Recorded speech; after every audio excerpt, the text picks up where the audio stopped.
Hello, hello, guys. Let's give it probably a second to catch up, but happy Father's Day Hearsay Live on Sunday, the winter time. Yeah, man. Day. How are you, Awen? I'm excellent. We had a very nice Sunday, Father's Day here. All's been quiet. It's super hot outside, so we are hiding in the dark, cold inside. And I'm good with that. Absolutely. Yeah, no kidding. My goodness, we have chats already moving. This is going to be an interesting one. I didn't have a lot of plans for this live until last night. We kind of got together and we're like, oh yeah, we'll just talk about whatever's going on this week. And if we end up talking about makeup or food or a stupid diet that I'm on that I don't like, that's just the way it's gonna go. Guys, I gave up my Krispy Kreme popcorn. It's not fun. It's not been fun. But everybody in my house is alive to live to tell about it. So we're working on that. That's a success. Yes. So I made a video yesterday. Didn't think it was a big deal. And for me, a couple of hours later, it had 100-ish views, something over that. Wasn't a big deal. And then about 9 o'clock my time, my iPad notification thing blew up. There's like 50 comments, a lot of new subscribers, and a ton of people watching it. And so I just watched it all night, and I was like, what is going on? I don't know if somebody shared it somewhere. I hit some weird algorithm thing. But if you are here watching the live and you have never been to my channel before or just found me yesterday talking about Summer Wells, welcome. I'm from East Tennessee, so this is semi-local to me. I know the area that she's from. Anyway, she's here in East Tennessee. But oh my goodness, we have been talking about this case now for what, 3 days, but like majorly the past 24 hours, me and you. This is pretty much all I did today. I read everything everywhere on the internet I could find about this case. And man, I don't know what to think about this. I have some strong thoughts, but we got to go through it. We got to talk about Right, this case. right. A lot of people don't agree with me. I said I made a video about her Wednesday because of the Amber Alert. It was still active Wednesday morning when I got up. It came through Tuesday night about 6:30 or 8:30. I think is when it was upgraded to an Amber Alert, and it went off, and me and my husband were out doing some errands, and I thought, oh gosh, missing girl. And then it was still active Wednesday morning, and I was like, well, I'll make a video and put it out. A lot of people that watch this channel tend to be my family and people that are around here. So I just made a little video, put out what information there was, whatever. And then everybody that was talking about it seemed really weird about the dad, like honed in on the family. And so I've made a few videos on body language or whatever, and I'm not an expert. I just, I watch videos like everybody else, and I just point out, ooh, that looks kind of weird. I've worked with domestic violence victims. Sometimes I can point some of that stuff out. So I saw a couple of interviews with the dad, and I watched them, and I was like, I could be wrong. The dad is not ringing my alarm bells. And so I sent it to you, and I was like, what do you think? Like, there's nothing in the videos that's making me go, oh, arrest that man, quit looking for her, she's dead, waterboard him until he confesses. What did you think about the interviews? Well, let me give a quick overview of the case for anyone who's joining Right. us who hasn't heard about it before. 5-year-old Summer Wells went missing from Rogersville, Tennessee on Tuesday evening.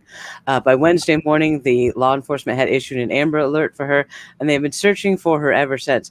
As of this evening, there are 70 different law enforcement agencies from the entire state of Tennessee converged in this area searching for this girl.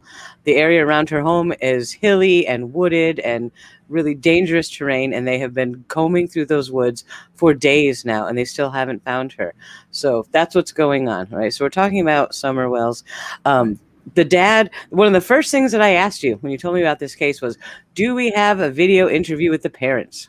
Right. That was the first thing I wanted to see. And finally, now we have some footage with the dad talking about it. And we watched it together. And I'm like, you know what? I'm not getting anything from this guy other than he wants to find his daughter. We watch the body panel or the behavior panel a lot, and we Yeah. learn a lot from them watching these videos. And certainly, you nailed it 100% with the Caleb Wisnan case. In that interview, that was spot on. And applying all of that to this guy's interview, I'm not seeing any signs of guilt. I'm not seeing any signs of hiding anything. He just looks like, hey, thanks to everyone who's looking for my girl. We got to find her. He looks calm as a parent can be with a missing child, but I'm not getting any negative stuff from him at all. Does that make us crazy or what? I guess we'll find out, but I don't think the dad has anything to do with this. I don't either. A lot of people are pointing at a half brother, an older brother from a previous marriage. People are pointing out the mom, the grandma. The mother has a missing sister that disappeared back in 2009. Or was it 2008? I think it's 2009. She has a page up on the Charlie Project. They have never found her. But the mom and the grandma are not on camera. They haven't given an interview. The dad hasn't given a press conference with law enforcement. There hasn't been a plea, which leads me to believe the police don't think she's been kidnapped, in my opinion, because I think they would have asked them to do something like that. I think they would have asked the family to be involved in a press conference. Right. In my opinion, my completely unprofessional, I'm nobody on YouTube, I think the little girl has wandered off. I think she is very used to being outside. They live on the very edge of the Smoky Mountains. It is full of bobcats, bears, coyotes, wolves, whatever. There's all kinds of crap over there. And the animals aren't exactly afraid of people anymore. Right. I go to the Smoky Mountains a lot. You will see bears, and they don't care to get real dang close to you. They're not real afraid of people anymore. But this little girl is out in the middle of nowhere. I mean, this property, there's aerial photos, and it's just green. And then there's like one open patch with a house in the middle of it. And then you can't see anything but the tops of trees. I mean, that's it. It's a nightmare. They've told everybody in the community that has come out, go home. We don't want you to search because you're going to make this into, we're going to have to look for you. Yep. Terrible terrain. And the last thing they need to do is some unexperienced people get lost, get hurt, and then they're not looking for a 5-year-old anymore. They're looking for a 35-year-old who should have stayed at home. They said they've gotten about 100 tips. None of them have checked out. They've checked out everybody that's on the sex offender registry list that's anywhere near there. They've checked local drug houses that the police know about. None of that's checked out. Let's talk about the press conference. The FBI and the Hawkins County Sheriff and a guy from, was it the FBI that was there? TBI, FBI, and Hawkins County Sheriff, I believe, are the three that were there. One of the reporters asked, "Are you looking at the family? Does law enforcement know this family? Have they been involved? Have there been a lot of domestic disturbance calls? And does anybody have a criminal record?" The sheriff was very honest, and he said, "We're looking at everybody," which is what he should have said. Mm-hmm. He said, "The dad has an arrest record, but it's not relevant to this." No, it's from a long time ago. The dad has turned his life around. He's, he hasn't been in trouble for a long time, and I don't think that has anything to do with this at all either. Right. So, and they didn't say that there had been like a lot of DCS involvement or domestic disputes or whatever. These parents have 4 kids. They're still married, which is saying something. In my opinion, she doesn't fit the profile of what you normally see when a parent hurts a child intentionally. Could it be an accident that's being covered up? It could be aliens for all I know.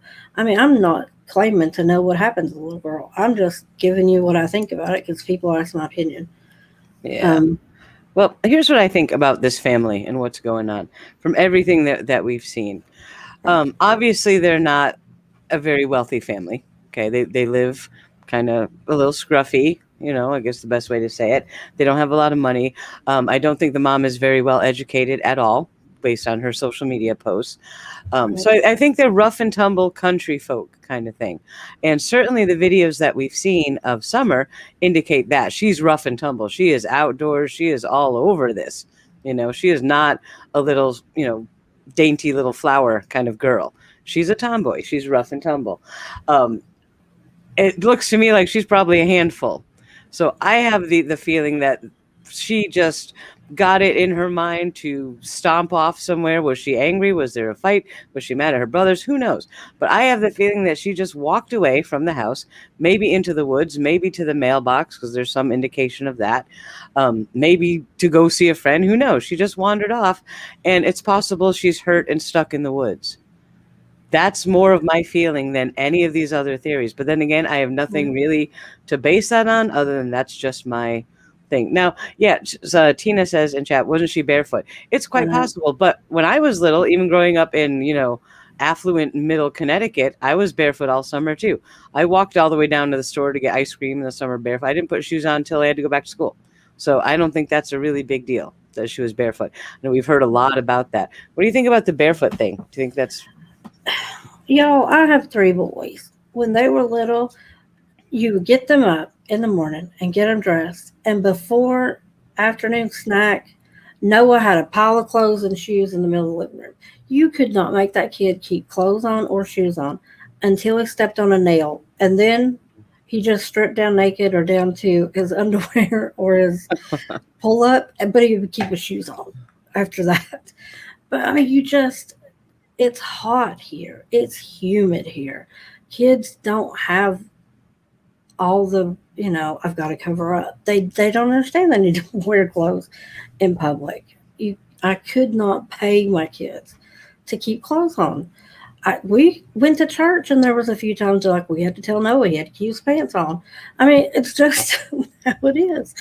But to me, it's not a red flag. Do I think these guys are going to get Parent of the Year? Absolutely not. But I don't look at them and think they're murderers. Right. Now, the dad has a picture sitting at the prayer vigil, and he's wearing socks and flip-flops. Now, that set off an alarm bell. You might be a little psycho for that, but I don't think he killed his kid. I don't know. I just don't have all the weird vibes. I saw Grace in chat earlier. She did tell me that maybe I misunderstood the press conference, that they asked him if his criminal record was relevant, and they said yes. Maybe I misheard that. I forgot to go back and watch that after you told me that yesterday. I did forget to look that. So maybe I misheard that one. You can throw that detail out. So let's talk about the older brother, the half brother. Right. Is a registered sex offender. So people have been giving him the side eye. Okay. According to his record, the reason he's on the sex offender list is because at 19, he was messing around with a 17-year-old girl and her parents pressed charges. Mm-hmm. So there's that. Not saying that that's good. Not saying that makes him a murderer. But doesn't he also live in Utah? Yeah, which is definitely not in Tennessee. Right. So, I think people are barking up the wrong tree with the half brother. I do too. I mean, I'm not saying this little girl came from a great family. There's a lot of weird stuff around the case. All that my video was about yesterday was my first impression watching the dad's interview. He didn't ring off my alarm bells. I'm not going to claim that he's innocent. I don't know. I don't know these people. I certainly can't make a comment about mom and grandma when I haven't even looked at them. As far as red flags go by their body language or whatever, there's some shady stuff, I guess, in their past. Some crap that's being posted on social media doesn't look real great.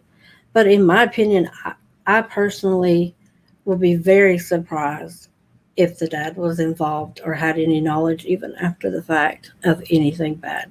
Right. Let's talk about the timeline, because that might shed a little bit of light on it. From what we know, and correct me if I'm wrong, from what we know, the dad was at work. Sometime that afternoon, they went swimming. Summer and there was another young boy, I think a 14-year-old boy, that they took swimming at a local pond or lake or something. It didn't look too big. And then that boy was dropped off at his home at 2 p.m. And then Summer and her mom or whoever went back to their house. They did some gardening. The mom said that Summer wanted to go inside, so she went in the house. And then later on, when they came to check on her, that's when they discovered that she wasn't there and the basement door had been unlocked. Now, when they say basement door, looking at the picture of the house, I don't know if you want to put it on screen. The basement door is not a basement as we think of a basement. It's not like a hatchway. Right. It's just the lower level of the home. It has a normal door that you'd walk normally outside, but they call that the basement. Okay, so that door was unlocked and she was gone. And then the mom called the dad at work, told him, and he told her to get off the phone with him, call 911. He called 911 from work and raced his butt home. By the time he got there, there were already neighbors around searching for her. So that's the timeline that we know. Is that correct, or is anything changed with that? That's what I'm getting. There are photos of her swimming that morning. The boy was 14 or 15, I don't remember. And he said Summer was there and she was alive when I was dropped off. So if the time, either he's lying or the timeline can't be that skewed, because dispatch got them at 6:30. And by the time the dad got home, some law enforcement was already there. I'm trying to find this picture of the house. There it is. Yeah. I don't think the timeline is off. And if it is, it can't be by much. So, in my opinion, the dad is ruled out by that timeline, in my opinion. Could something have happened to her with grandma and mom? Well, it's in the middle of the day. There's only a 4.5 hour window there. And there's still, the other kids are still home too. And the canine units were brought immediately in like the first group of police that showed up, if not the second. So it would be hard for them to kill her by accident or on purpose and get rid of her body in 4 hours and be able to hide it from this many law enforcement groups and the canine units. Right. These are not criminal mastermind geniuses we're talking about here. I don't think there's a chance at all that she is actually within the boundaries of the home itself, that property, and law enforcement has not found her or any indication of foul play. So I don't think that happened. I really think that she wandered off, and was she picked up? Possibly. There are a lot of rumors going around. One of them is that the dogs tracked her scent down the driveway all the way out to the mailbox and then lost her scent. Did she go to get the mail and somebody picked her up? Maybe. But did she similarly walk up into the woods and trip or fall? Somebody was talking about maybe a mine shaft or an old well that they're going to go look at or something like that. So who knows what happened, but I don't think she was hurt or injured or intentionally killed on that property and they hid her there somewhere. I don't see how law enforcement would have missed that. I just can't. I don't either. Now, so let's talk about the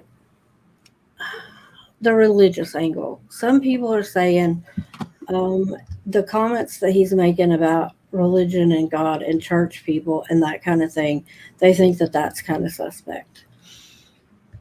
They are Seventh-day Adventists.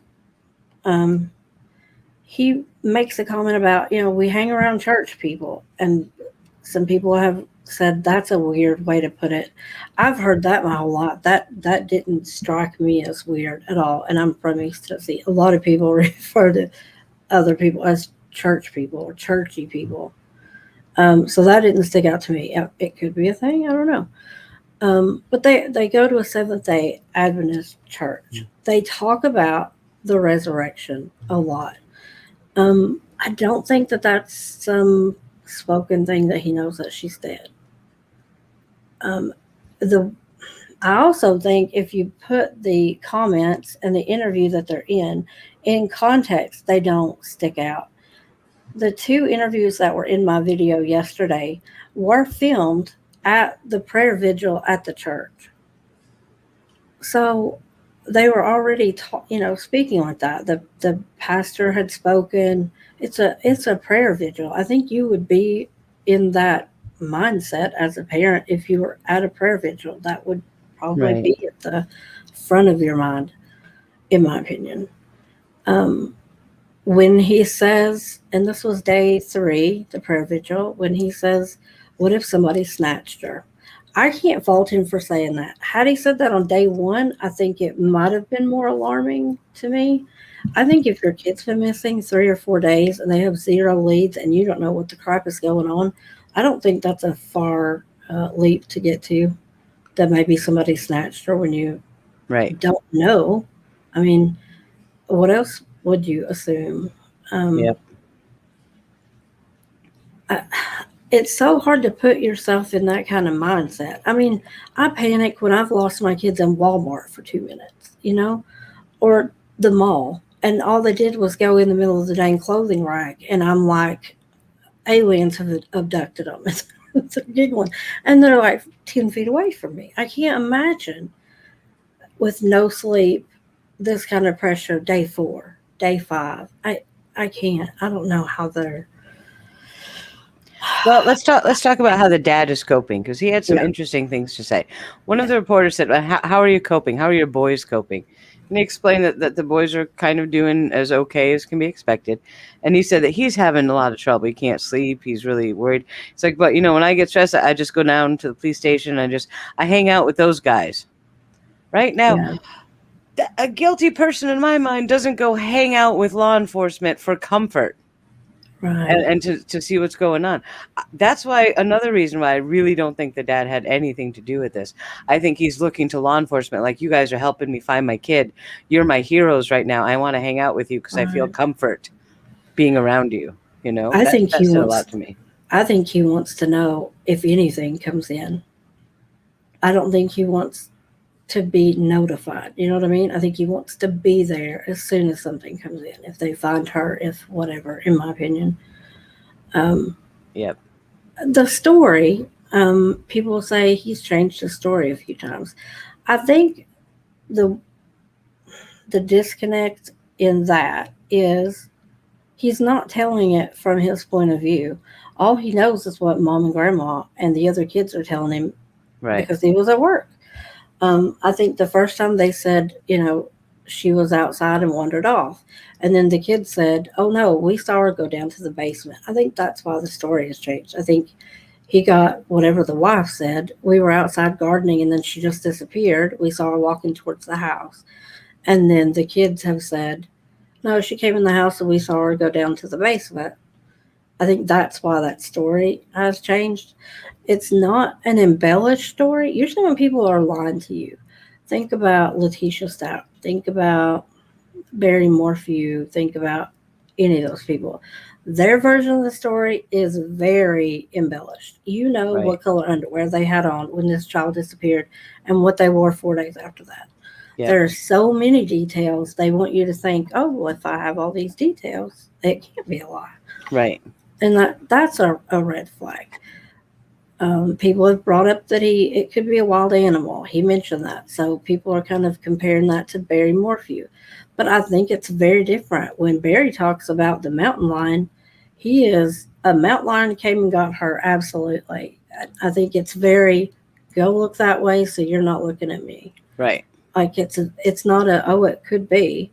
This dad mentioned there's bears around here. Yep. It sounds more like a concerned dad saying, "Oh man, if she wandered into the woods, a bear could have got her, or a wild dog, or this or that." And it seems far more genuine. Certainly, given where they live, the chances of a bear being in that woods aren't exactly minimal.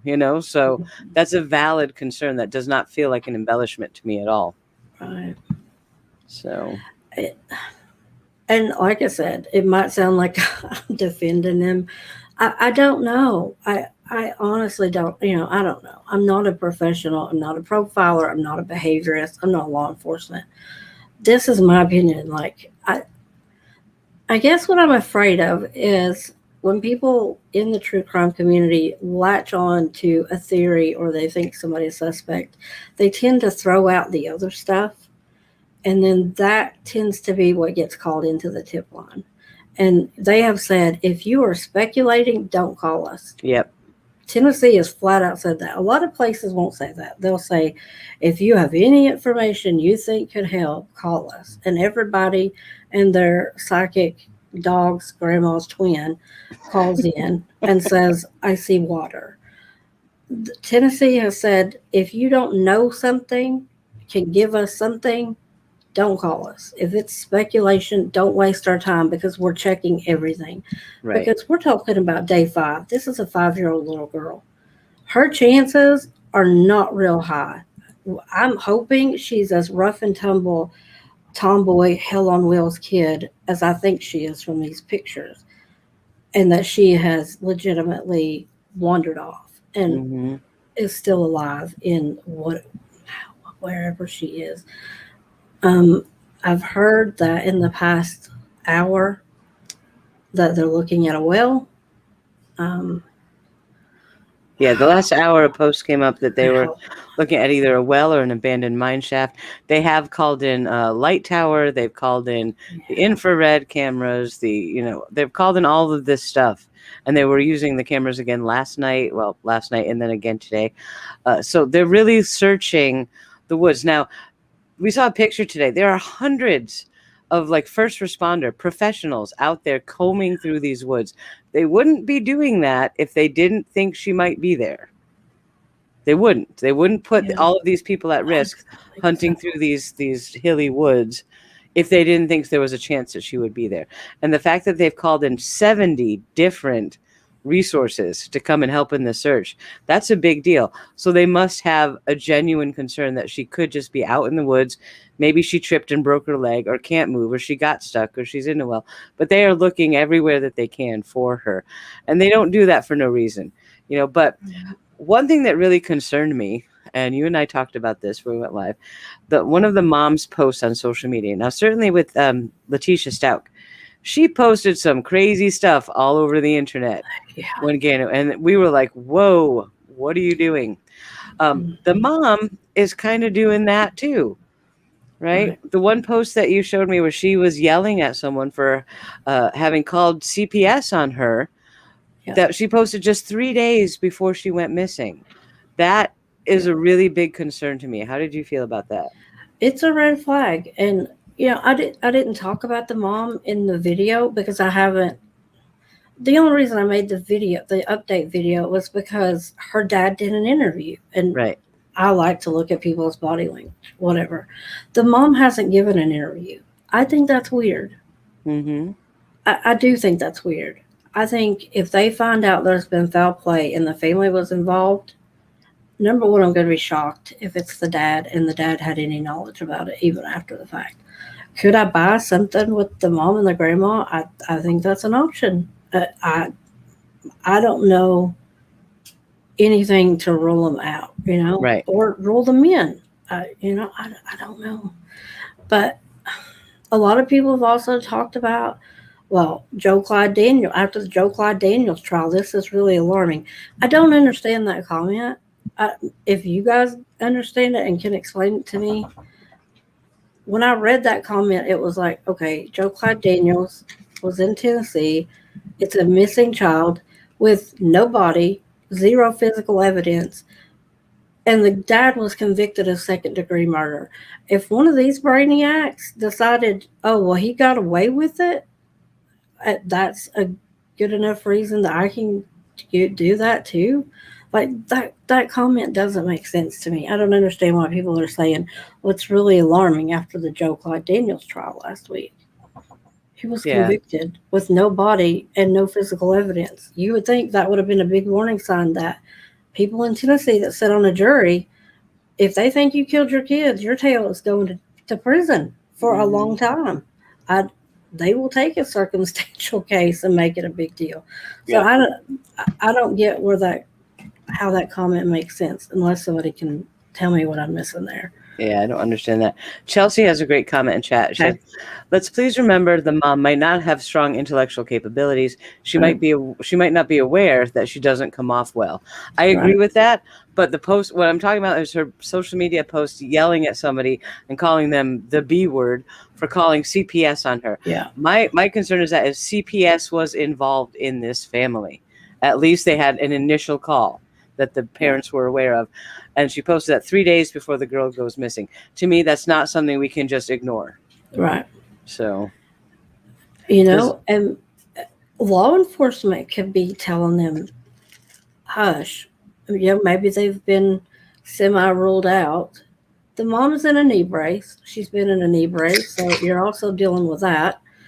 Um, well, she's not getting around anywhere quick in a knee brace. Right. You know, maybe it's smart that she's not talking. If they think she's going to come off as not the best parent, it does detract from what they're actually trying to do. If you live in a community and you want people to make calls in, the danger in releasing a statement or talking to the press or whatever, if you legitimately didn't have anything to do with it, is you can say the wrong thing. It can be misinterpreted the wrong way. You can get people like me or any other YouTuber that just makes a snap judgment based on opinion, and they can go, oh, the mom did it. And they don't analyze anything else. Do you know what I mean? Like if you had a call and you're like, you know, I saw a little girl at the store, she kind of looked like that, and you have made up in your mind, oh, the parents did it. You're not going to call that in. Right. You're not going to look for her. You're not going to be super alert. You might actually quit watching any coverage, and that really makes the chances of them finding her go down with community support. You know? Yeah. It's so hard. I don't know. I pray that she's still alive. I do too. I And do. I hope they find her today. I am really hoping that she just walked off, because even though I'm very concerned about the mom. I have a lot of concerns about the mom, but there's a lot of mitigating factors to that. She doesn't seem very well educated, looking at her posts and things like that. She's angry and lashing out, but she's also in a knee brace. Maybe she has some pain or some pain and medication issues. I don't know what's going on with the mom, but I'm concerned about her. But it really seems to me like this child walked away, because if she was on that property, they would have found her. If she was in the immediate vicinity of the house. You know, the woods are something different because there's all kinds of stuff in the woods that could hamper them from finding her. But I don't think they did anything to her on that property. I will be shocked if that's what happened. Absolutely shocked. And so I'm thinking more like what I would think if I lived in a house like that and my kid was missing. I would think they tripped over something in the woods. They broke their leg. They can't move. They're stuck. We got to find them. They're sitting under a tree somewhere. Go find them. You know, that's what I would be thinking. And that's kind of what I think is going on here. Could she have been grabbed?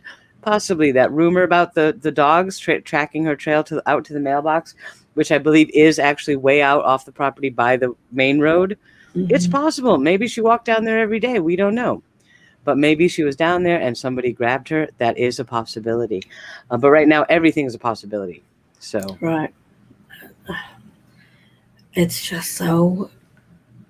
I just think day 5, the choices that law enforcement is making, it seems like they would have released that. By day 5, they would have said, okay, we haven't found her immediately around the house, but our dogs tracked her to the end of the driveway. We don't know what a car looks like. We have no idea who could have her. Have you seen anybody suspicious in town, in the neighborhood, whatever? It seems strange that they haven't released that, if that's what they're thinking happened. Or it seems like they're, in my opinion, they wouldn't waste the amount of resources they are searching immediately around the house. Right. With search and rescue. The entire state, every county, search and rescue has been called in to Hawkins County. The entire state. That's huge. They don't do that for no reason. Mm-mm. I mean, if they're really looking at the mom or the grandma, they had the helicopters up with spotlights last night past midnight. Mm-hmm. That doesn't tell me they're thinking she could be dead. You know what I mean? But it also makes me wonder. It could be. I don't know. If she was stuck up in the woods somewhere, how come the dogs didn't find her trail through the woods? Right. You know, what's going on? But that could completely be the rumor. The thing about the driveway has not been verified by law enforcement. That is true. Yep. Straight up rumor. We have been nuts. I didn't go to bed till 6:30 this morning.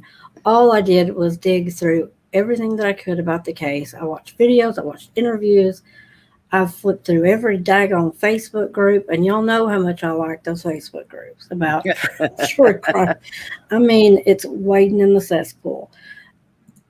there's a lot of people just on my Facebook page, because I'm from East Tennessee, that are talking about this. I'm actually surprised how much coverage this case has gotten. Um, I'm kind of surprised. The people that don't normally talk about this stuff on my Facebook page, my friends and family are talking about this, and they are talking. So that's a good thing. Anytime you get big coverage on a missing kid, it's a good thing. Um, Mm-hmm. I just don't know, guys. I don't know. I'm trying to find the post. There's some confusion because from the post that I read that you sent me earlier, it sounded like um, the mom was the one with the knee brace, but someone in chat said it was the grandma. I'm going to read you this post. I'm going to read it out, and you tell me who you think is posting it, because I thought it was Summer's mom, but it's possibly that. Doesn't Summer's mom and her mom have the same name? Are they both Candace, or is that just... There is Summer's grandma is Candace. Summer's mom is Candace. There's another Candace that's a sister or a half sister or an aunt, something around in there. There are three Candaces in the story. There are three Dawn Wells in the story. Son Don Wells, the 34-year-old. There's a son, the half brother of Summer is Don Wells. Dad is Don Wells. Grandpa was Don Wells.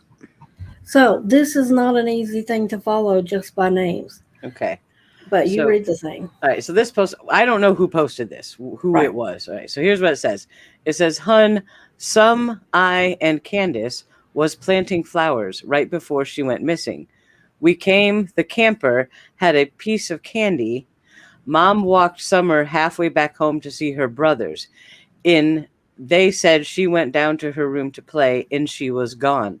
Mom helped me straighten my knee brace out, 4 minutes at most, said she had to go check on the kids, and Summer has been missing since, I think is what they mean. Yeah. So the Hun,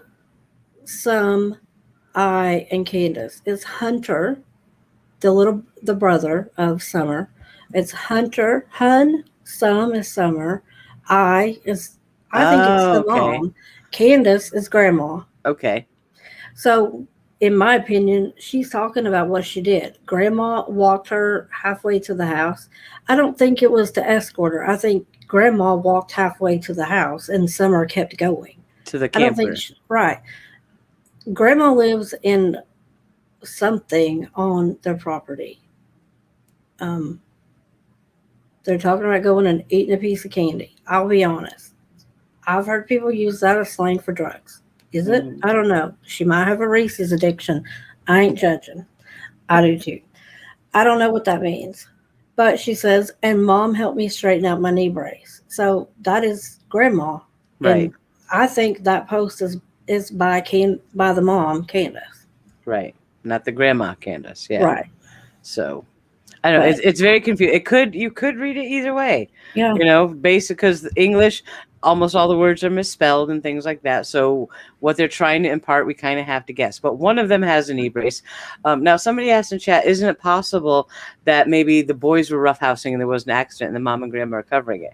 I would say yes. In any other case, I would say absolutely.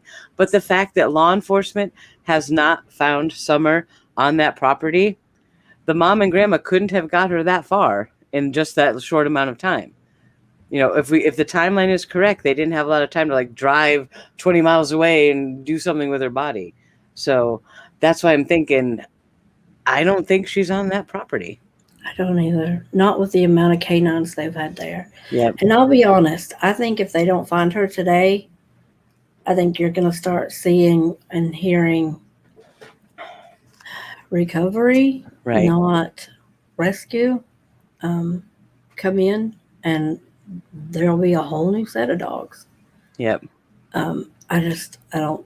Speaking of the brother, the dad says that they were inside playing on the computer when Summer came in, and they're the ones that said Summer went downstairs to play with her toys or whatever. So I don't have any reason not to believe that. I mean, that could be a lie, or there could have been anything that happened. I don't know. The interview outside the prayer vigil, at one of the interviews, the little brother, which I think is Hunter, is standing next to Dad. Some people are pointing out stuff in that Hmm. video that's red flaggy, and I didn't pick up on it. I I I did. do not. I did. But I was more suspicious of the boy than the dad at the end of that interview. okay, he's looking down. To me, it's an 8, 9-year-old boy. I'd say he's probably 10 at the most. If I had taken my oldest son and told him he had to do an interview or stand next to me or something on camera, he would not have looked up. So that didn't look suspect to me. Could be a thing. I don't know. Could be, At yeah. one point, he looks like when he says, "Are you worried?" I think is the question around some worded like that. Are you worried? The boy's the bottom part of his mouth starts He quivering. yawns, and he yawns too. Okay. And that's when you see the dad kind of moving in his shoulder area. I thought he was about ready to cry, and the dad felt it Yeah. and was rubbing his back. He does place his hand on his shoulder. And y'all know I talked about this in the CJ thing when his parents did the interview. He had a grip on that woman's shoulder that she wasn't moving unless he let go. Well, that was And totally different. that screamed control. He Yep. did not let her go that whole interview. There's a difference in like putting your hand on somebody's arm and grabbing the ball of their shoulder. Yep. To And me, if you people, watch his arm, it's right. up against the boy's back. It's not over the Mhm. top of his shoulder. It's not in a controlling position. And his hand is running lightly up and down the boy's upper arm, like out of Mhm. comfort. That does not seem like a controlling thing to me at all. But the boy did not lift up his head. He did yawn at one point, but maybe he's been up around the clock with all this too. And the poor kid's exhausted. So, but it was like, okay, his behavior was stranger than the dad's, but he is a little boy. So Right. there's that. So that's in case I missed that, that's my opinion on the difference in Caleb doing that in a press conference Right. and Yep. this, Summer's dad, Don, doing that. I don't see that as the same thing. That did not come at me like, oh, he's a control freak. Yep. In fact, when he talks, whenever the boy is not standing, well, he still does it with the other arm, but the interview where the boy is not standing there, he's constantly opening his arms. His palms are up. That's normally a sign that somebody is open. They're Right. not guarded. Yep. He's not rocking. He's not holding his chest. His hands aren't over his junk, which is another big sign. Yep. They will guard their neck, their heart, their junk. Yes. His chin isn't down hiding his neck. He's not eye blocking at all. He's not covering, pulling in by crossing his arms or anything. He's very open. So, yeah. So that's just my opinion, though. Like, Mhm. you know, Now, Algo in chat asks, what do you make of the divers being called? What do you make of that, Jess? I think they've brought everything in. Divers were there pretty early. There's a big. I think they've even gone back to the swimming place and dove. They got nothing. See, that's I what think I they're would have just thought making first. sure. Yeah. It's maybe she wanted to go swimming again, and she was mad they left, so she just took off and was like, "I'm going to the lake." That's what I thought. If you Yeah. go, I mean, they were back home by 2:00. There ain't a person in East Tennessee with 90-something degree weather outside going, "Oh, I want to leave the swimming hole before 2:00." Right. Could she have tried to go back? Is there a creek around the property? It could be. I mean, there could be any number of things. We haven't talked about snakes. There are some nasty snakes up here, down here, depending on where you are from me. But, if this little girl is outside in such a rural place all the time, and remind me of that, the state hopping comment, we're going to talk about that too. Okay. If she's used to being outside and rough and tumble, tomboy plays in the dirt, and I have plenty of pictures to show that she's a very outdoorsy girl, she might not be afraid of animals at all. If she saw a snake and wanted to go look at it, she might have and gotten bit. And, maybe that's why she's not made it home. Mm-hmm. There could be any number of things. It's just such a unhospitable environment where she is, which scares me. But man alive, I hope they find her today. Me too. Because I haven't slept. I can't imagine what the people around her that love her are going through, guilty or not. If they're guilty, I bet they ain't sleeping at all because they are surrounded. And I believe that. I think that they have really good people over there. And I think if there's anybody around her that has caused her harm, they ain't gonna get away with it. No, they won't. I don't think so. And put me on a jury. If somebody in that family hurt that 5-year-old little girl, put me on jury. Yeah. I'll do it all day. The state hopping comment. Somebody was mentioning my thing yesterday. Well, I heard that they've moved a lot. They state hop. They go across state lines, which I understand. If you are involved with Child Protective Services, you know, a lot of times all you got to do is move across the state line. They don't come after you. This property, they've lived here for 13 years. That ain't state hopping. No, it's not. He's from Utah. She's from Wisconsin. Mm-hmm. Yeah, Wisconsin originally. That's where her family was. His parents had this property in Tennessee. They met in Arkansas, I believe, and their oldest son was born in Arkansas. He was a truck driver. I don't remember what they said she did when they met. I haven't select people. I don't remember all of it. His mother owned this property in Tennessee and got sick. They called them in to come take care of her. So they moved to Tennessee on this property, and they've been there. And she died, and they inherited the property, and they've been there ever since. They've been there for 13 years. That's not state hopping. Yeah. In my opinion. Yes, there are a lot of addresses just in their record as adults, but Tennessee has been where they live for the past 13 years. Yep. And he's a truck driver. So. Yep. And as far as we know, the only CPS call about the family happened just last week or the week before. Right. So I don't think there's a long-standing history of them trying to escape CPS or anything like that. Now, looking at all the pictures and some of the pictures of the children and stuff, should CPS have been called? Yeah, I probably think they might have wanted to pay a visit, honestly. But maybe some, direction of proper parenting techniques and stuff would have. I don't think the kids were abused. I don't think they were intentionally neglected. I think they were living kind of poor and rough, and maybe they needed some help. So, we don't know what happened with CPS. We'll probably never know. But somebody in chat is asking about the shaving of the head.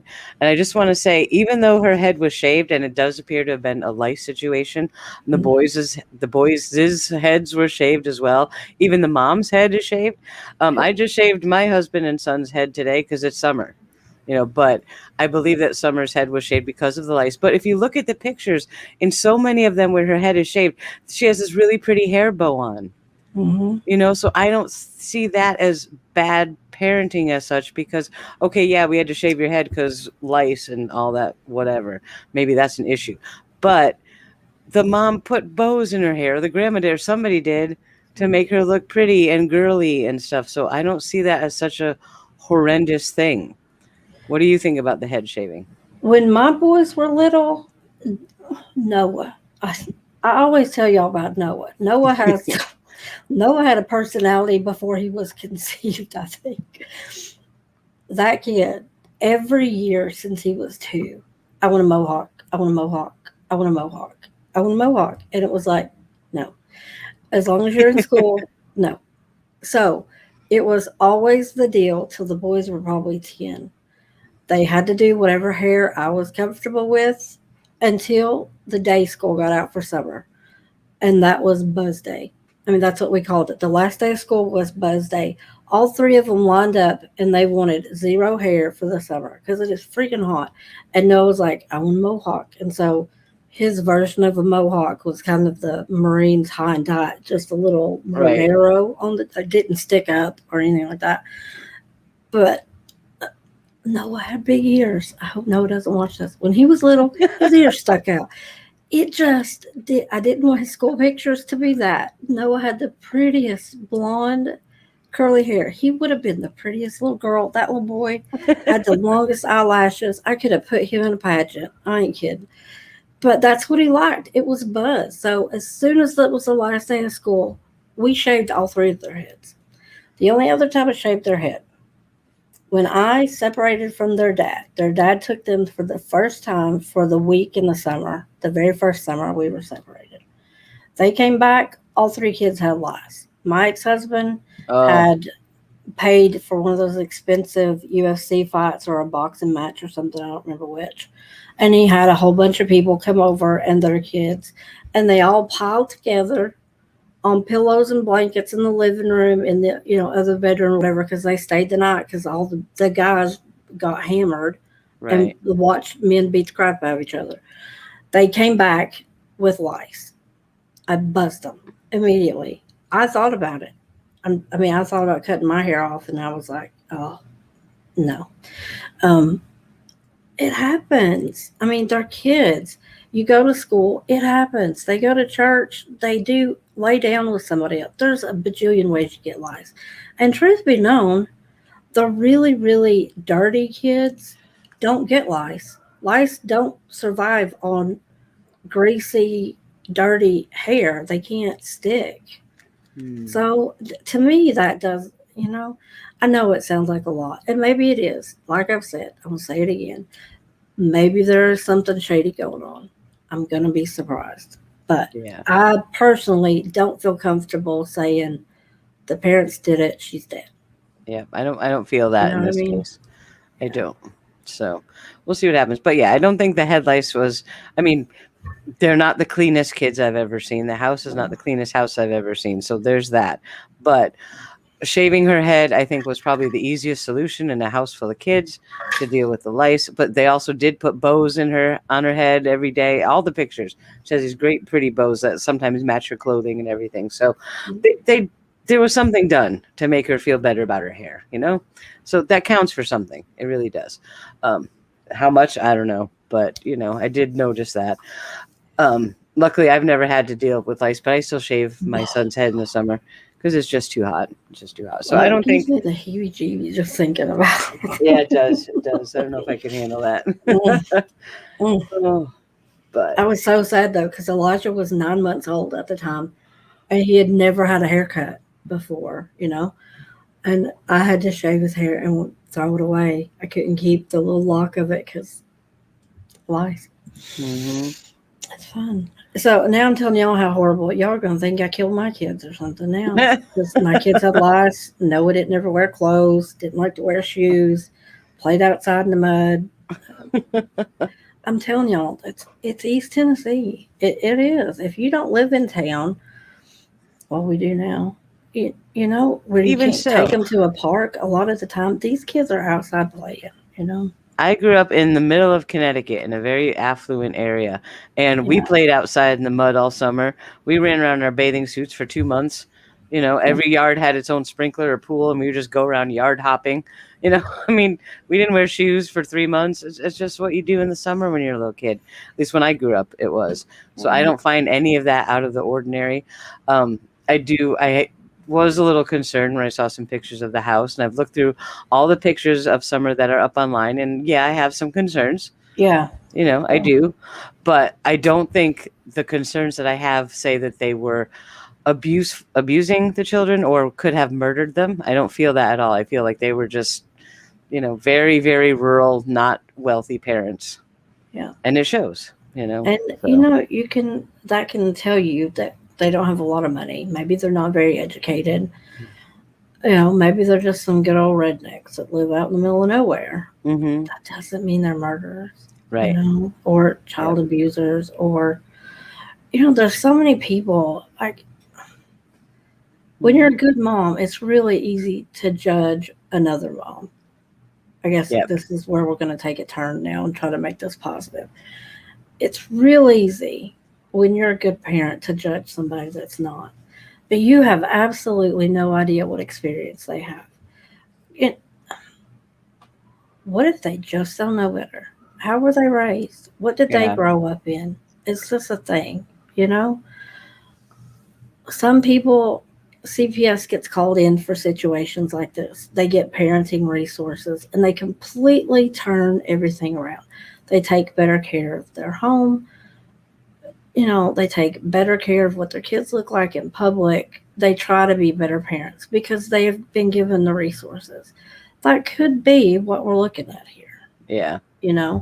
And maybe if you know somebody like this is your neighbor, this is somebody that lives in your community, maybe this is your opportunity to be that mentor, like we've talked about that on this channel. I don't know how many times. Sometimes single moms, especially, they just need some help. They don't know any better. You know what I mean? If you see people like this around you that you can help, hey, do you need help doing blah, blah, blah? Can I come over and do blah, blah, blah? Do you want me to watch your kids outside? I mean, don't be creepy about it, but you know what I mean? Like, there are plenty of, instead of being, oh my God, did you see what she wore to Walmart? Did you see what that wild kid of hers did? And I do that all the time. And if you ain't got nothing nice to say about nobody, come sit next to me. I do it all day. But to make this positive so that it doesn't happen again, if this is something where they need help and somebody that's in the same kind of situation, help them before a kid goes missing, before a kid gets hurt. Y'all know that's my thing. Child abuse is my button. I just hope that's not what we're looking at. I hope that we're looking at parents who need some more resources and a little bit of help. And I hope to God they find their daughter and she's okay and can come back. And I would say if she does, there will be CPS involved. There will be some resources given. And let's have a reality check too, because with a lot of these cases, what we always see is the darn Facebook groups stirring up all kinds of stuff. All right. And even law enforcement went on TV and said, do not call us about rumors and speculation you hear on Facebook. Yeah. They literally said that. Okay. So we have to remember, if we haven't heard it from law enforcement, it's only a rumor. Even if it's a post from the mom herself, if we haven't heard it from law enforcement, it's all rumor. So don't let yourself fall into that. I think the mom did it. That's it. The mom did it. Yeah, she did it. Rah, rah, rah, rah. Like, well, it's possible. It's also possible a bear did it, or it's possible someone picked her up at the mailbox, or it's possible she tried to go swimming. There's a lot of possibilities right now. There's a lot of rumors. We're watching it all and we're listening to it all. But until we hear it from law enforcement, you have to just leave it as a rumor, and let's give them, at least right now, the benefit of the doubt and focus on finding the kid. And then we'll go from there and find out what happened, But I'm hoping she's okay. Yeah. It's possible. Maybe she's by a river somewhere, so she's at least had water for a few days, or goodness knows what's going on. I don't know. It brings back Heidi Broussard's case. Mm-hmm. We were on Shane Carey like white on rice. Yes, when he started interviewing. Now, the things that we pointed out, I will still to this day stand by what I said. I think the things that we pointed out in his interviews were shady as hell. And we said, he knows Heidi's not coming back. He knows somebody has that baby and the baby's still alive. Yep. And he did. After we find out it was crazy friend that had picked her up and had his baby, him making comments about just drop her off anywhere, you won't get in any trouble. That's what somebody that's got something to do with it normally says. Oh, right. They want leniency when it comes to the prosecution of whoever has done something to the loved one. But little did we know, law enforcement told him all this information and told him he couldn't talk about it. And then here he is trying to do press trying interview. To answer questions and look shady as crap. I don't think we ever said, oh, Shane killed his wife. I said, that man knows something. And he did. Yeah. But, the harm is if you jump to that conclusion immediately. Heidi and the baby are dead. Shane did it. Just look at him. They would have never looked in Houston. Yep. With her friend. And you talk, some people say that Summer's dad could be inserting himself with law enforcement. Him going and talking to law enforcement at night because he doesn't want to be alone, he can't sleep, or whatever way he wants to word it, is different than the way Heidi's friend inserted herself in the case when she had stolen the dang baby and killed Yep. Lottie. Yep. She called Tim Miller from EchoSearch, did this whole big interview. She called law enforcement. Making a phone call is one thing. She didn't go take a lie detector test. So, Right. but anyway. Yeah. So, unless you guys have another question or want me to talk about something else, I'm ready to move on because there's been some other stuff that's interesting this week. Well, I have one more funny story though. Yep. About kids being outside in the summer. My cousin had a house in the neighboring town and pretty big yard, but down in the back of the yard, there was one of those runoff rivers that really is only active and there's been a lot of rain. But we would hike down there, go down like this big, I don't know, 20, 30 foot embankment down into the river and walk up and down the river for miles because every once in a while you find a nice deep spot where you could like swim a little bit. Right. And we would do that barefoot. That was perfectly normal. And also on the other side of the river, there was a old rock quarry where they had big sand piles, sand dunes almost, and we would climb them and slide down them. And of course, we got yelled at because like you could get buried in the sand and die. And we're like, haha, that's not true. We're kids. This is what we do. So we did all kinds of crazy crap like that when we were kids in the summer. And yeah, we lived through it, thankfully. But there were accidents, but this is her being outside roaming around in the woods even doesn't strike me as a terrible thing. I'm hoping that they will find her and she'll be okay. So yeah, there's that. Me too. So what else has popped out on your radar this week? I know we've got the little update on Terrell we can talk about, but is there anything that you saw this week that was interesting? The main thing was that video of him pulling the cop's gun. Two things sprang out at me. Number one, why wasn't that gun holstered? Usually there's a little like flap that goes over that clips on so no one can just snatch it right out of a holster like that. What the hell? What was going on there? That was a problem. But boy, that guy's got some issues. The way he was crying and trying to get out of the handcuff and oh my goodness. I was like, that's not the same guy we saw in the interview. No, it wasn't. I guarantee you that wasn't the guy baby Amari saw last. Right before that video was taken, he confessed to killing him and had drawn them a map. And I forgot to put there's a picture of the map that he drew. I meant to put that in the video and I left it out. So if you don't know what we're talking about, Amari Nicholson was the 2-year-old out in Las Vegas whose mom's boyfriend said he was missing and that her baby daddy's family came to steal him and he had actually killed him while she was out of town. And they looked for him for about a week, almost a week, and then he confessed. They picked him up and arrested him. He beat him to death and had buried him. He was arrested. He came in. He confessed all in the same night. It wasn't some big drawn out thing. And the video, he's handcuffed to the table with one arm, and then he's crying. He's taking the condensation off a Coke can and trying to slather up his wrist to get his wrist, and he is freaking out. Wasn't he saying like, crying. I don't want to go back. I can't go back. Wasn't he saying that? Let me out of here. Let me out of here. I can't go back. Right. I can't go back.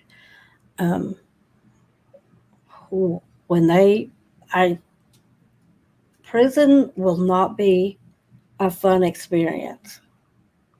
Granted, he actually killed Amari, allegedly. I mean, because you have to say that until the trial goes. He has pleaded. I swear that's not a word. I always want to say pled. Yeah. Not guilty, even though he confessed to it. So there's that. But when he goes to prison as a convicted baby murderer, that will not go well for him. I can see why he was upset. Didn't want to go back. But yeah, the gun thing, they're really lucky somebody didn't get hurt. And they wrestled with the gun, 4 or 5 officers wrestling with him for that gun. It's a miracle that he did not pull that trigger. Yeah. A miracle. It's a wonder that somebody didn't get hurt in that small of a space with cinder block walls. Yeah. Just a ricochet, even if he didn't hit somebody. I will say one thing. Been ugly. This is What? kind of bad. But the female officer who's in the room, she's Right. on the table. She's over him. She's holding his hand down, and she's punching at him with her Oh. other arm. And I'm thinking, that is not how you punch someone. What are you doing? It was like, smacking a fly off his head. Like, that's not going to make him let go because you are not inflicting any pain on that man. But nice try. So I just thought that was funny. But I have a breaking news for you. I just sent you a link in Discord. That's There what is I'm opening. a new interview out with the dad, with Don Wells. Okay. I don't know if you wanted to stream it so we can watch it. It is from a news source, so I believe you could probably stream it for commentary so we can talk about it. And tell me how to do that because I've never done that on a live thing. So all right. So what you need to do is open the link. Yep. I'll talk you through it because I want to see this right now. I don't want to wait. Yeah. I was hoping you were going to tell me they found her. That would have been better. Yeah, I know. It would have. Found her alive would have been the best. Open sesame. So what other cases are you guys talking about down in the comments? Is there anything else going on? I'm going to do a whole video on Ronnie O'Neal, the entire trial, not just the opening statements, which is that Florida man representing himself that goes crazy, screaming at the jury. Mm-hmm. Honey, I got some clips out of that trial. I mean, I had to pick my jaw up off the floor. Let's see. I should be able to just pause this sucker. Open that. Share screen. Make sure you click the share audio button at the bottom of the share screen window that opens up. Okay. Let me get there. Okay. And yeah, Cement Shoes, we are going to talk about Ronnie O'Neal because I watched his opening statement and I was like, why are you trying to terrify the jury? That's not going to help you. Yeah, no kidding. That is not going to go well. Can y'all see this? Can you see this? Nope. Okay. There we go. Now we can see it. Is it? Okay. Now what am I looking at here? Let me start it over and let's see if we can hear it. You can tell me if you can hear it. Can you hear it? You got to boost the volume all the way up. I'm guessing I don't do that here. That is all the way up. Guys. That is all the way up. Did you put the link to this down in the chat thing in case somebody? Nope, but I will. I will link it in chat. I don't know how else I can make this any louder. Like it's blaring in my ear. All right, I'll put a star, and then the link. It's to a tweet. So if you don't have Twitter, I'm sure Jess will grab the video and put it in an actual video. Yeah. So. Oh well. All right. You want to watch this? Can you hear it at all? Hit play again. No, I cannot hear it at all. Did you click the share audio at the bottom of the share screen window? I thought so. Here, let me try this again. You guys, I'm a professional. One more try. We'll figure this out. Yeah. Oh, wait. I can share. Oh, then you do it. All right. Hold on. Yeah, Awen. You know better. Hold on. I didn't think I could do that. Give me 1 sec. Share screen. Share audio. To you from now on. Chrome tab. Twitter. Share. All right. It's up on the screen. Oh, you have to click on. Do I have to do anything? Yeah, click on my share screen window. Screen. Yeah. All right, I'm going to make it big. Okay. I'm going to hit play and let me know if you can hear it. Here we go. Okay, turn the audio all the way up. Here we go. We're starting to want this and that, but looks like it's still back to somebody abducted her. Are you involved with some people that could have possibly done that? No. I try to stay involved with church people and good people and stuff like that, especially for my kids' sake. So if she was abducted, you think it was somebody that you don't know? Yeah. What do you think at this point happened to her? I'm still with all these rumors going around, we're starting to wonder this and that, but looks like it's still back to somebody abducted her. Are you involved? So it's just replaying now. That could have possibly. All right, so that's that. It was just replayed. That was just a little snippet over on Twitter. You can follow that reporter. But yeah, he is convinced that somebody abducted her. I wonder if there is credibility to the story that's out that the dog lost track of her at the driveway. Right. And see, again, he said that I'm involved with church people. You know, it just doesn't seem like such a weird. I guess that may be a regional thing. I've heard people say that my whole life. Church people. I only know church people. I only talk to church people. Yeah. He sounds exhausted to me. Yeah, he does. Cat R says in chat, he sounds defeated. He does. He sounds like he has lost hope. He has lost everything. He's just like, I just can't. I just can't anymore. You know, that's how I feel. I just hope, if they're out there, the most recent thing we saw was about a well or a mine shaft or something. Yeah. Oh, as badly as I want them to find her, God, I hope it's not something like that. Me too. Yeah. I don't know. I just hope she's okay. That she's in a cave, like fell and hurt herself and just can't get back home or something, and that she's rough and tumble and has made it this long. Yeah. But anyway, so that's that video. I am going to make a follow-up with a whole lot of information that I found tonight and tomorrow. The Ronnie O'Neill case, we'll go back to that. Yes, let's talk about Sideshow Bob. Haven't seen that hot mess. Ooh, he was everything I thought Letitia Stack representing herself would be at court. That man, let me tell you. So if you don't know anything about the case, and I didn't until all the news hits on, look at this wacko screaming at the jury in an opening statement. This is Florida man in his prime down in Tampa. He is charged with the murder of his live-in girlfriend, their 9-year-old autistic, nonverbal, in a wheelchair daughter, and the attempted murder of his 8-year-old, developmentally delayed but not disabled son, who survived, along with arson. Because after he killed 2 of these people, thought he killed the 3rd one, he tried to set the house on fire. And the kids tried to set them on fire. Sideshow Bob was declared incompetent back in 2018 when this happened.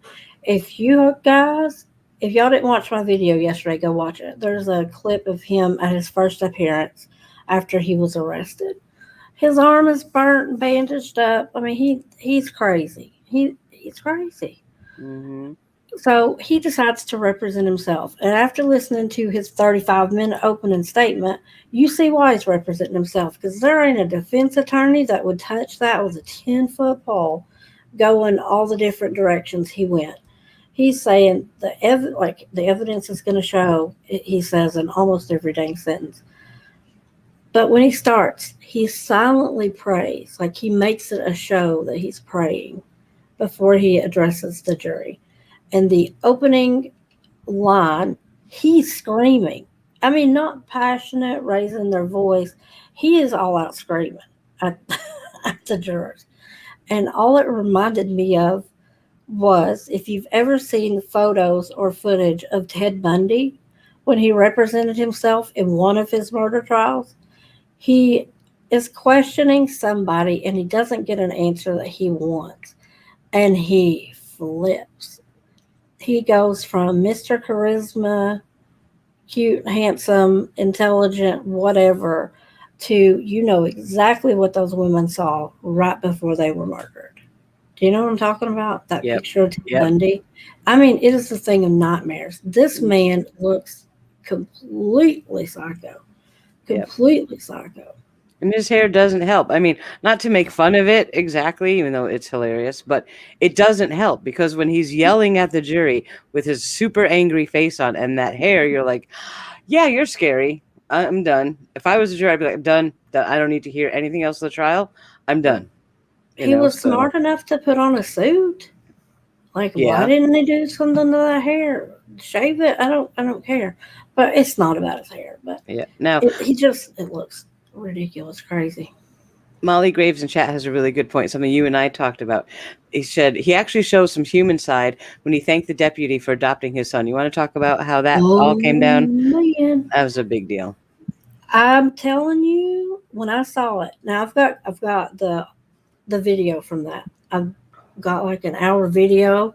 I'm gonna release it Monday or Tuesday because he has rested his case. Monday, tomorrow, starts closing arguments, jury instructions, and they could be deliberating by lunchtime, in my opinion. Mm-hmm. In my other opinion, they could be back before the end of the day. Yeah. So I at least wanted to see if Sideshow Bob was going to kick it up another notch for closing arguments.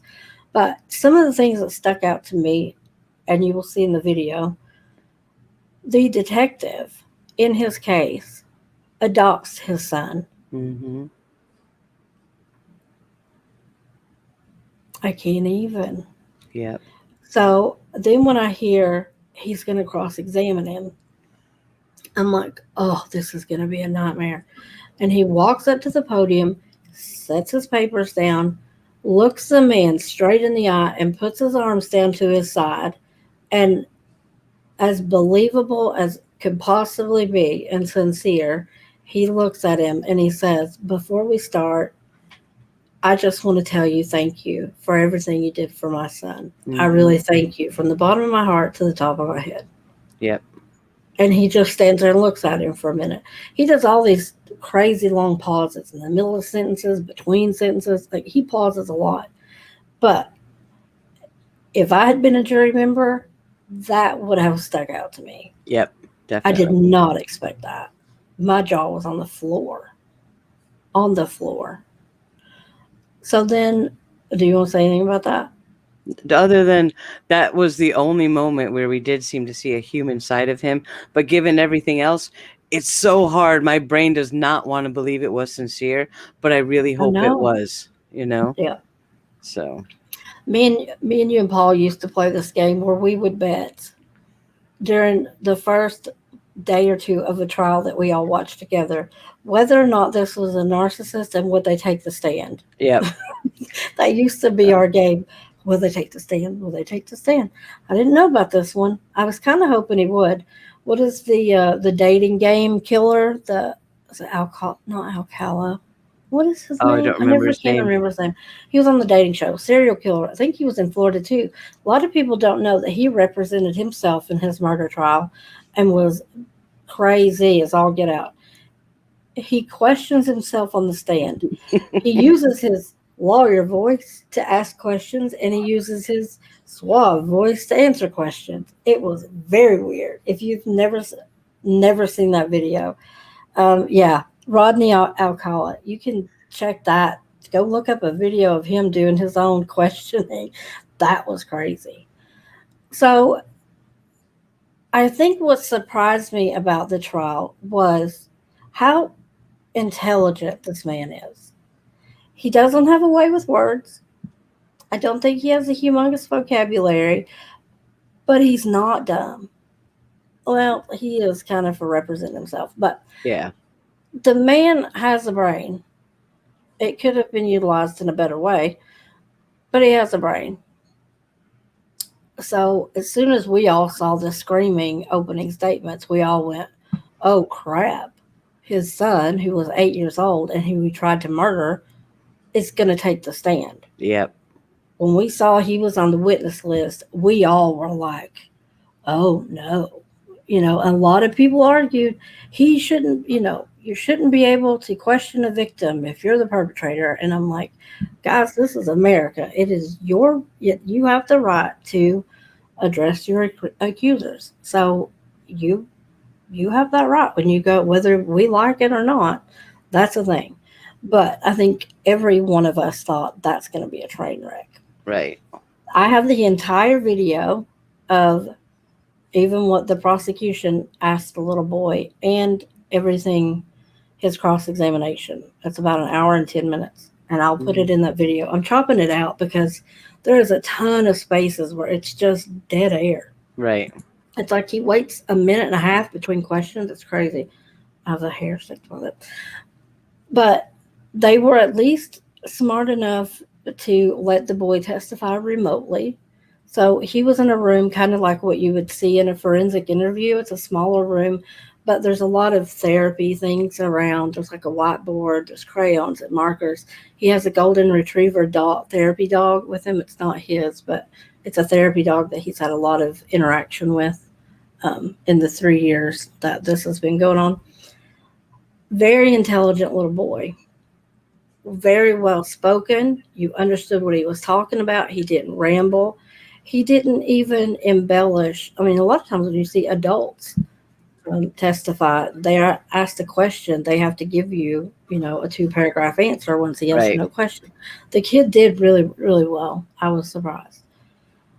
And then he gets up to, cross-examine him. And I'm like, oh, here we go. And one of the first questions he asks about that detective that adopted him. And he says his name, and he said, is that your new daddy? And the boy says, yes. And he says, do you like him? And he says, yes. And he actually speaks to him like a child. He doesn't, in my opinion, try to intimidate him, point out that he's lying about stuff.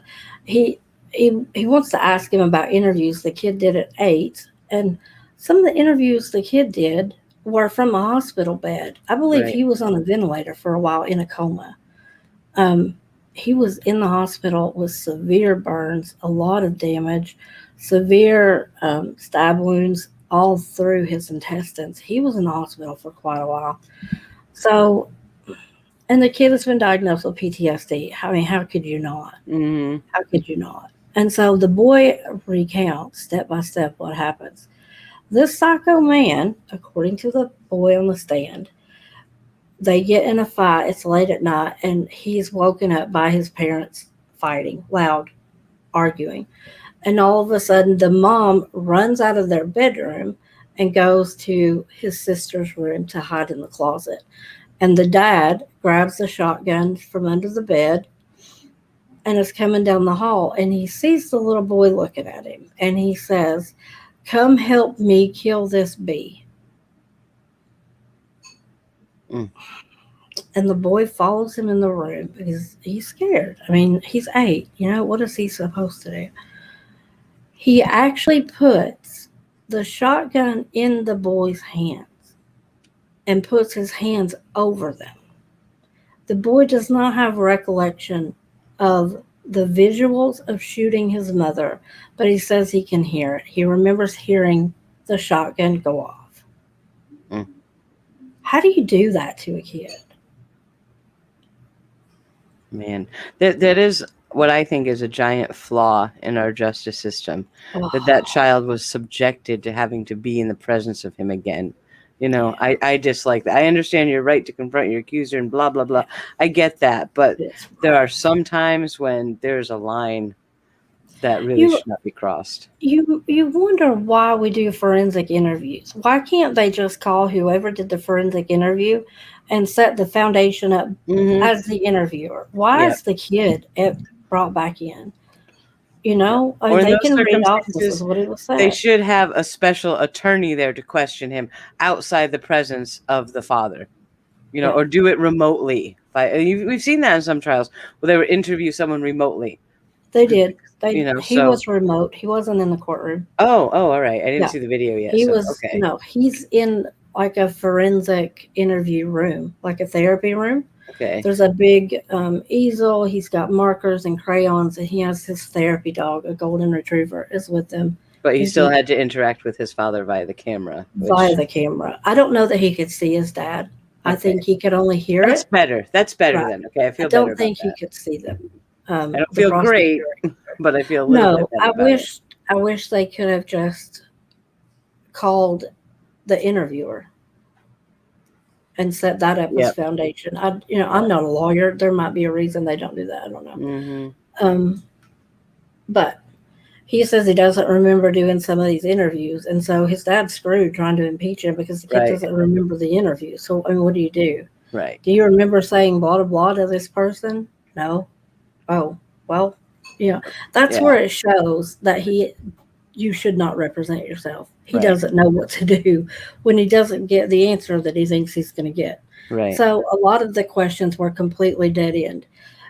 The only thing good that came out of that interview was, did you see me kill your mom? No. But like, he sends the kid to go get a knife. Like, he tells him to go get the knife and he couldn't find it. So he grabs a hatchet. I mean, he took a hatchet to this boy's mom in front of him. Mm. But it's on video, which is crazy. Somebody in the community caught half of it. There were other witnesses, neighbors saw and heard it, and it's on audio. And this guy is screaming that law enforcement physically tampered with audio and video, and Verizon deleted phone calls that he made. And they're doing all this to set him up. I mean, that's just crazy to me. Yeah. There were so many things. And then he tried to play the self-defense card. He said he brought his other baby mama on the stand. That was his one witness. Were you guys fighting? Yeah, we fought all the time. Did she not try to stab me on Tuesday? Yep. Well, that ain't self-defense. Somebody tries to stab you on Tuesday, so you shoot them on Saturday. That ain't Right. self-defense in any state. Yeah. So, I mean, his defense was just all over. He tried every defense. Right, he which tried makes all of them Tampering look. with evidence. He tried self-defense. I mean, he tried all the defenses, and that just weakened his case dramatically, as if he had a strong case to begin with, which he did not. But, you know, I do expect a very swift verdict from the jury. I do too. But what got me, okay, nothing other than the horrendous story of his child having to retell step by step what happened, what he remembered that night.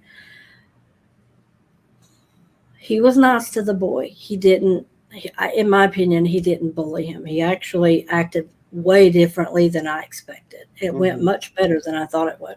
Right. I don't know if the judge spoke to him in chambers before this happened, like if he was warned or whatever. I don't know. After it was over, after he was done cross-examining the little boy, the judge, okay, this is a woman. I don't remember her name now off the top of my head. She stops court basically and has him stand at the podium and look at her, and she says, and this also reminded me of Ted Bundy. She says, I'm going to make a note in your case file that I found you above and beyond competent to represent yourself. I thought you handled yourself very respectfully. And I forget what the last line of it was, but it reminded me of Ted Bundy's judge. You remember when that case was over, he was like, oh, yeah, you're so smart. I wish you could have practiced under me. If you had made better life decisions, I would have liked to have seen you in my courtroom. Right. Which is a warning to people. But that could also be defense against an appeal. Because if the judge is saying this and he can't come back and say, I was incompetent to represent myself and the judge let me. So that could be a kind of defense against that kind of appeal. So good. He was stupid for representing himself. I mean, he earned himself a death penalty. I will be shocked if he's not given the death penalty by Tuesday. Yep. By the end of day Tuesday, that man will absolutely, I guess they won't give him the death penalty the same day, but I fully expect he's going to be convicted of all charges by the end of day Tuesday. Yeah. And there's a great comment from chat from Kayla Orr. She says, I saw snippets of this trial. My personal opinion is that Ronnie did an excellent job for the prosecution. He did an amazing job. And you can tell that because the prosecution did not object to anything. I saw 2 objections and they were sustained. And it was because he didn't have foundation. It was stuff that wasn't admitted into evidence or whatever. He did an amazing job for the prosecution. Yeah. When they arrested, he called one witness, and that was his other baby mama. And that took all of 32 minutes, and he rested his case. So Monday will be closing statement. So I'm holding on to the video until then to see if he kicks off anything crazy Monday. And if they have a verdict Monday, so I can put it all in the same video. Yep. But oh my goodness, guys, that was something to watch. That was something. Dude was crazy. Definitely. A Florida man at his best. It's been an interesting week checking up on that guy. Yeah, he was crazy. I try to think if there's anything else that really kicked off. Oh, do you remember back when we were waiting for Patrick Frazee to go to trial? There was another woman in Colorado Springs, and I can't remember her name because I didn't write it down and sit in front of me. Dad with a phone covered it back in the day. She went missing. I think she was from the Philippines and married an American and lived with her husband and her father in law, or they lived side by side. There was something weird about the dad or the husband and his dad. They were really, Mhm. really close. So she just up and went missing. Poof. All of her family was down in the Philippines, I believe. And so that's been what, 2 years ago? Patrick Frazee was 2 years ago. Mhm. They spoke a little bit. They were doing interviews. Shoot, Dad on the phone called him live on a live stream one night and spoke to him. Was like, this dude shady as all get out. Mm. Um, if y'all remember Dad on the phone back when he used to cover true crime stuff, I don't think he does it anymore. Um, anyway, they arrested him this week after Oh wow. 2 years. They have arrested him for her murder. I don't think they have a body. I need to dig that up. But this, like the Summer Wells thing, really kicked off, and I didn't have time to look at it majorly. But it did come across my screen, and I was like, "Wow!" Even after 2 years, I thought they got away with it. I really did. But I think him and his dad were both arrested Wednesday or Thursday for her murder. If y'all remember that case, I can't think of her name to save my life. I remember hearing an interview from her mom and I think her brother down in the Philippines, and they were trying to get up here to search for her, and it was absolutely heartbreaking. Mm. But it's definitely a domestic violence. Gypsy, that was her name. Gypsy. Yep. I don't remember how you said that. Kalungi? I don't remember. But yeah, Gypsy. That case I thought just went cold. Cold. And they arrested them bad boys. Colorado's rounding these bad husbands up, y'all. Yep. We finally see Barry Morphew drug in. Now these two are going, or at least the husband is. I could be wrong about the dad, but I'm almost positive it was both of them were arrested for her murder. Yeah, that reminds me of the Susan Cox Powell case. That Oh husband man, and dad. Oof. Oh, that they was were a something nightmare. else. That is a nightmare of a case all the way around, from her to the kids. That is every red flag, everything that could possibly go wrong went wrong in that case. That case gives me nightmares It to think does. about those two It little does. boys. Yep. Oh, so sad. But y'all ain't getting, men, y'all ain't getting away with murder anymore. You just can't do it. There are cameras everywhere. Social media and GPS crap is tracking your tail. It's real dang hard to get away with murder these days. So think about it twice. Yep. Y'all need to smarten up and learn how to file for divorce. Leave these women alive. Just leave them alone. You don't Definitely. want to be there, walk away. It Hmm. ain't worth it. You might get you some sugar mama in prison, but you ain't going to like what you get at night over there. I'm telling you. Speaking of, a new season of Love After Lockup is starting. Talk about a segue. Oh my goodness. I didn't even finish last season of Love After Lockup. Paul quit talking to me about it. Oh And no. and it just kind of died in the water. Last thing I knew, crazy girl with big lips, what's her name? That was the Lacey. Kim model, Lacey, was pregnant with triplets. That's Apparently, the last thing I saw. yeah, two of the babies died in utero. Unfortunately, I'm Oh, very sad about that.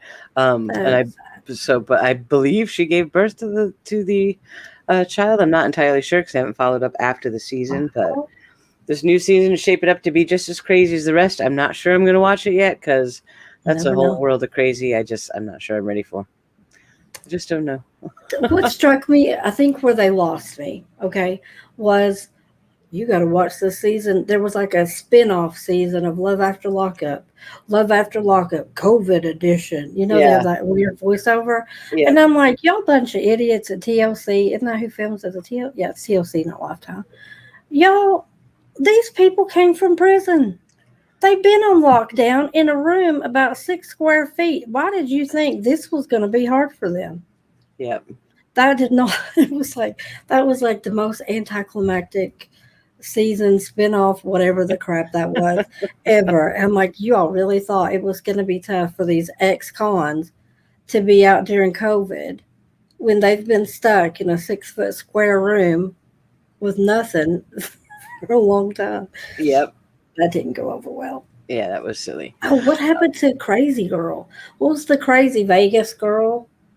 The guy was paying all that money. He was like a mechanic, and what was her name? The Crazy Girl.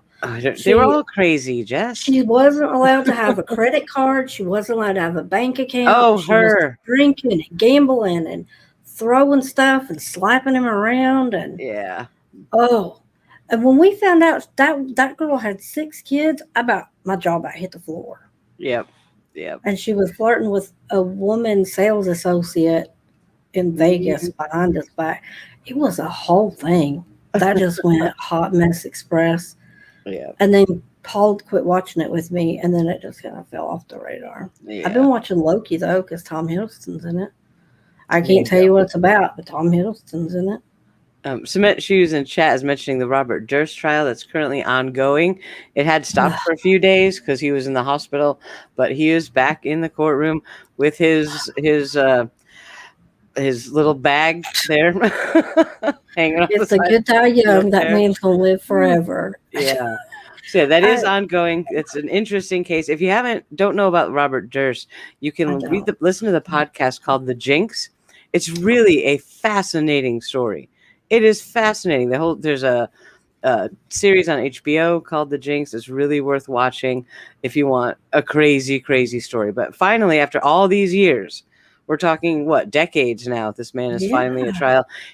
Looks like he's about to pop his clogs. So who knows if that's going to happen before the trial ends? But yeah, you can watch that. They're airing it live on Law and Crime here on YouTube. And that's been a very interesting ride. I think his defense attorneys are objecting just to see if he'll kill over between the time they object and the judge rules on it. I mean, he is so a shadow of himself. I don't know a ton about that case because I didn't follow it when it happened, and I haven't seen the Jinx thing. But I've heard you and Paul talk about it, and so I tried to read up on it at one point because we thought we were going to cover it. And then, COVID and all that crap happened. The one thing that surprised me was that he didn't get his mistrial because he went back to trial right before COVID started, and they seated a jury, and they had a few days of testimony. And then it stopped for a year. Yep. And they were like, we want a mistrial so we can seat another jury. And I'm really surprised they didn't get it, to be honest. Yeah, me too. Because that seems not fair to me unless they want to redo the 2 days of testimony. But I mean, if I was on the jury, how can they know that they didn't go look up crap in a year? Yep. Yep. I was surprised he didn't get a mistrial, or at least get a new jury or something. That seems pretty crazy. Yeah, that's going on. What else is going on? Oh, we are going to be doing a watch party in Discord for that crazy Doomsday Lifetime movie that's coming out about the Vallow Daybell case. I'm not excited to see this. I think I'll be pulling my hair out watching this nonsense. But we're going to do a watch party. So if you want to see it, if you're in another country or whatever, come on over in Discord. We're going to watch it all together, and you cringe at the cringe. It's going to be great. Yeah. It will be.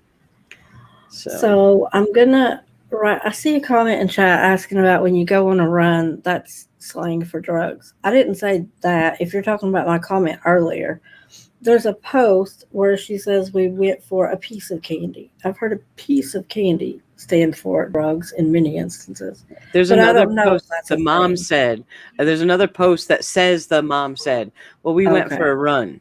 Oh, and means a run for drugs. But then again, that's in the rumor sphere. That's not anything from law enforcement. But got a knee brace on. I don't think she ran anywhere. Well, no, not a literal run, but a drug run. Yeah. When I say we're going on a run, my husband's like, are we going to Taco Bell or Arby's? That's usually there's a lot of stuff in the rumor sphere about the Wells case about drugs. There really is. A comment the dad made, some stuff the mom made, a picture on Twitter. There's a lot of stuff about that. And that may come out where we'll have to dig into that more deeply. But for now, I kind of want to leave the drug stuff in the rumor sphere because we just right now, the way I look at it, just to boil the 45 minutes, an hour we talked about it, there's a 5-year-old little girl missing. Her name is Summer Wells. She's beautiful and she's missing. I don't know who did it. I don't know if anybody did it. I don't know if she wandered off. All I know is right now it's day 5 and she's missing. And they are moving heaven and earth to find her right now. And my prayers are with everybody that loves that little girl. And all of the people, the police, all the law enforcement, everybody that's looking for her. I wish them the best luck and health. I hope nobody gets hurt in that terrain and that they find her today. Yeah. And that she's okay. I don't care who did it. If anybody did it, I just hope they find her today because it's just so dang sad. But to kind of wrap up, I do have a Patreon. We talked about it a little bit. There's some Patreon only content over there. So go that way and look at it if you're interested in that thing. I did film a video with this makeup on, but I found out that I'm an absolute idiot. Okay. It was going to be posted before this live because I worked on that for an hour and a half. So then I go back and I grab the footage and I hit playback, and I had stuck my stupid earbuds in. Okay. So I wasn't attached to anything because I was moving around. I'd stuck these stupid earbuds in. Apparently that overwrote my microphone, and I don't know what's going on with the microphone and these suckers. I don't know. But I was like, Awen, what happened? Yeah, I get a message from Jess saying, can you go to voice chat? It's like, okay, so we go into Discord voice chat, and I'm like, hi, and she goes under, like, there's something wrong with your audio. I might even release a piece of the audio. I sound like, she's like, what is wrong with you? I said, meth. It's a hell of a drug. But I sound like Alvin and the Chipmunks. I sound like, Brittany, the head chipmunk girlfriend. Yep. There's this concealer.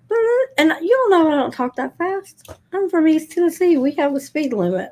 Yeah, and that was 20 minutes before we went live. It's like, okay, we got to fix this right now. Right now. It's so stupid. Mm-hmm. Oh my goodness. But anyway, I'm not promising y'all extra true crime content on Patreon because I'm already up to here. I'm trying to do a video every single day. So some of that crap is other stuff that's going on. It's parenting, relationships, chronic illness, recipes, makeup, whatever. And I poll people, what do y'all want to see? It's that. But I appreciate everybody that's on my Patreon. I'm super excited about it. There's some cool stuff going on, so go over there and check it out if you're interested in such thing. And Awen has a Patreon where we talk about, do you want to tell them about Toxic Bliss? I'll let you describe it how you want to.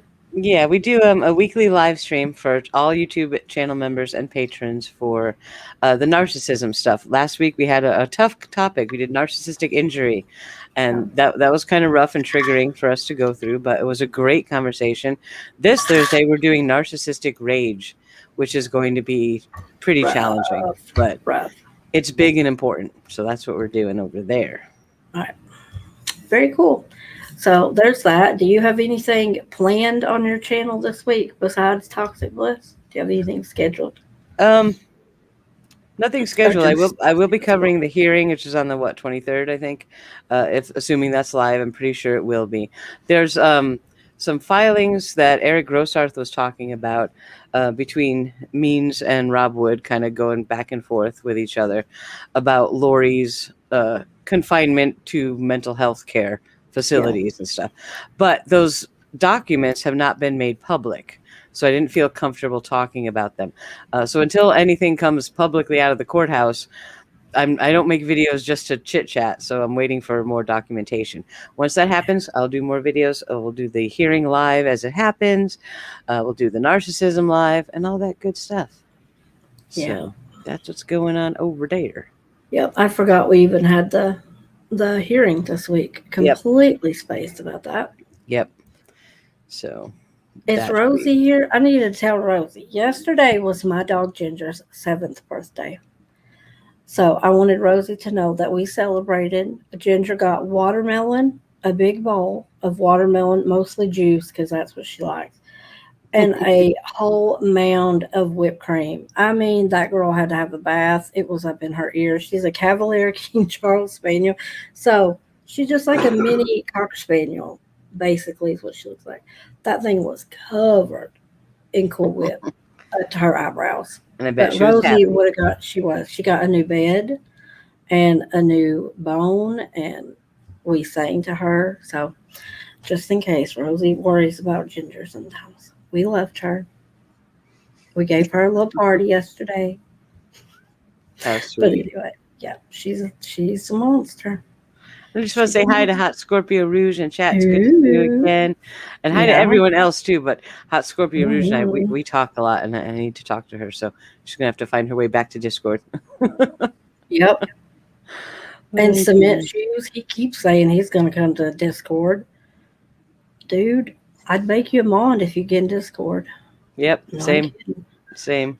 Hi, Emily. I see Emily. And Yep. and Bipolar Princess.